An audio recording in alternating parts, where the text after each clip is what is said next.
Hope everybody's doing well.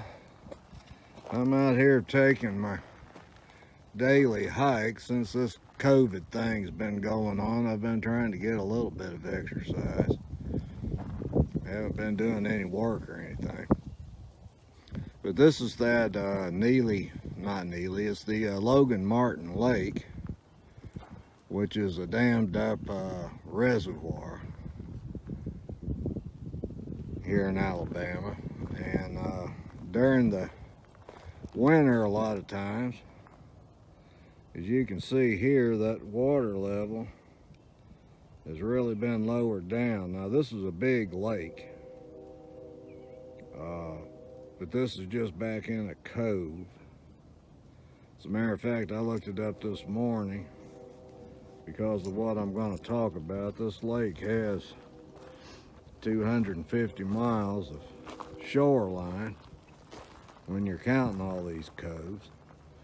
But what I like to do, and I've been checking back here every day, not every day, but a couple of times a week to see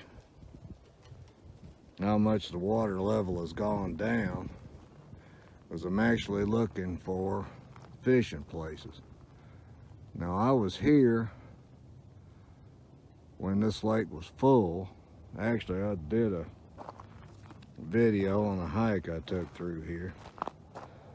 But you see, I never would have known. Now you can see where that tree is falling in there. But I never would have known probably just how big that tree was and how far down into the water it went without seeing it with this water level down.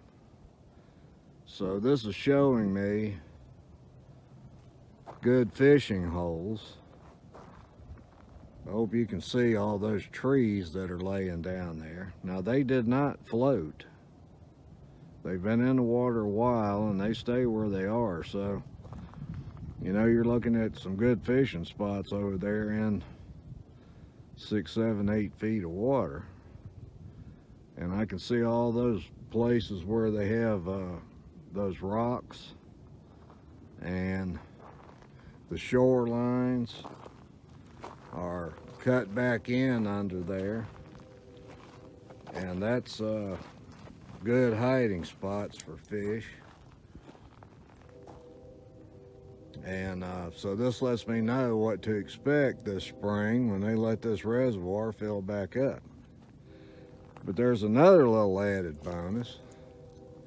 It's actually one of the reasons I decided to make a video about this, is I found this lure here.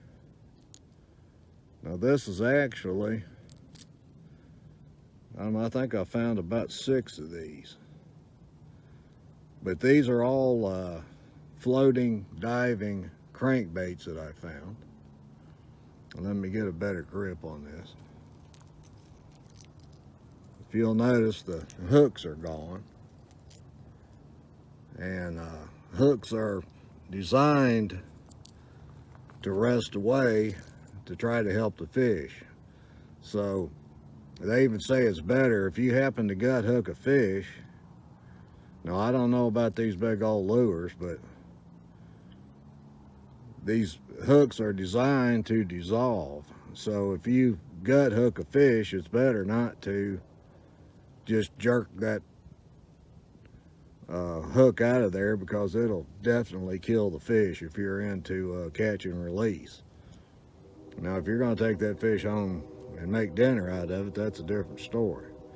But anyway, I found these lures because they'll get hooked on something. You know, let's say one of those tree limbs down in the water there, and they'll stay there until those hooks rust loose, and then they'll float to the surface and they're washed up to the edge of the shoreline there. Now I don't know how many of these things a person could find if they were really serious about it, because there's a lot of you know, pine straw and leaves, and that's a whole bed there. That's a weed line these weeds are dormant right now, but in the spring they'll perk back up and grow leaves, and there will be a weed line here to fish along too.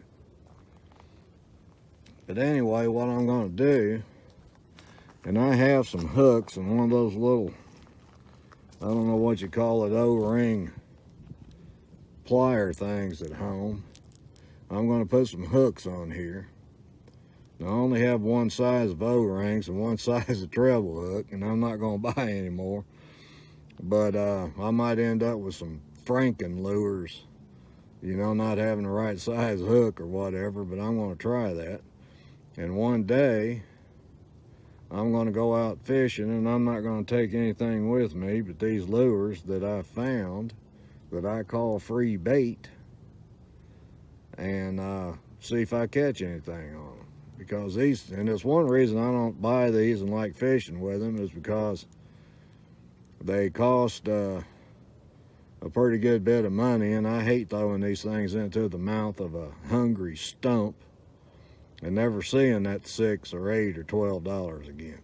But anyway, I'm just tickled to death. Like I said, I think I found 6 of these so far, and I might find some more before the year's out.